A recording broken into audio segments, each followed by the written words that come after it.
Alphonse or Alfonso was the Count of Poitou from 1225 and Count of Toulouse from 1249. Life. Birth and early life. Born at Poitiers, Alphonse was a son of Louis VIII, King of France, and Blanche of Castile. He was a younger brother of Louis IX of France and an older brother of Charles I of Sicily. In 1229, his mother, who was regent of France, forced the Treaty of Paris on Raymond VII of Toulouse after his rebellion. It stipulated that a brother of King Louis was to marry Joan of Toulouse, daughter of Raymond VII of Toulouse, and so in 1237 Alphonse married her. Since she was Raymond's only child, they became rulers of Toulouse at Raymond's death in 1249. By the terms of his father's will he received an appanage of Poitou and Auvergne. To enforce this, Louis IX won the Battle of Taillebourg in the Saint-Ouen War together with Alphonse against a revolt allied with King Henry III of England, who also participated in the battle. Crusades. Alphonse took part in 2 crusades with his brother, St. Louis,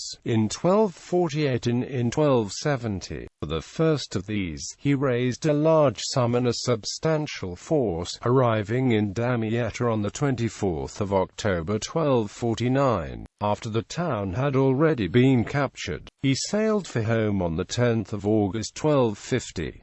His father-in-law had died while he was away, and he went directly to Toulouse to take possession. There was some resistance to his accession as count, which was suppressed with the help of his mother Blanche of Castile, who was acting as regent in the absence of Louis IX. The county of Toulouse, since then, was joined to Alphonse's appanage. Later life. In 1252, on the death of his mother, Blanche of Castile, Alphonse was joint regent with Charles of Anjou until the return of Louis IX. During that time he took a great part in the campaigns and negotiations which led to the Treaty of Paris in 1259, under which King Henry III of England recognized his loss of continental territory to France in exchange for France withdrawing support from English rebels. Aside from the Crusades, Alphonse stayed primarily in Paris, governing his estates by officials, inspectors who reviewed the officials' work, and a constant stream of messages.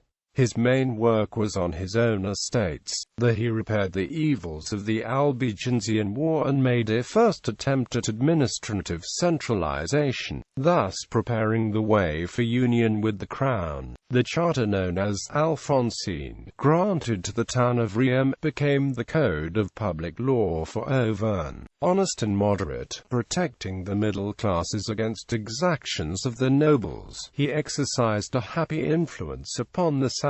In spite of his naturally despotic character and his continual and pressing need of money, he is noted for ordering the first recorded local expulsion of Jews, when he did so in Poitou in 1249. When Louis IX again engaged in a crusade, Alphonse again raised a large sum of money and accompanied his brother. This time, however, he did not return to France, dying while on his way back, probably at Savona in Italy, on the 21st of August 1271.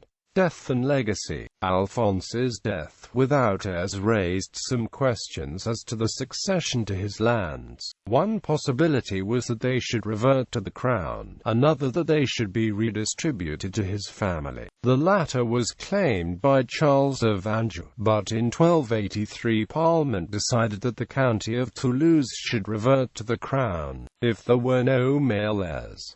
Alphonse's wife Joan had attempted to dispose of some of her inherited lands in her will. Joan was the only surviving child and heiress of Raymond VII, Count of Toulouse, Duke of Narbonne, and Marquis of Provence. So under Provençal and French law, the lands should have gone to her nearest male relative. But her will was invalidated by Parliament in 1274.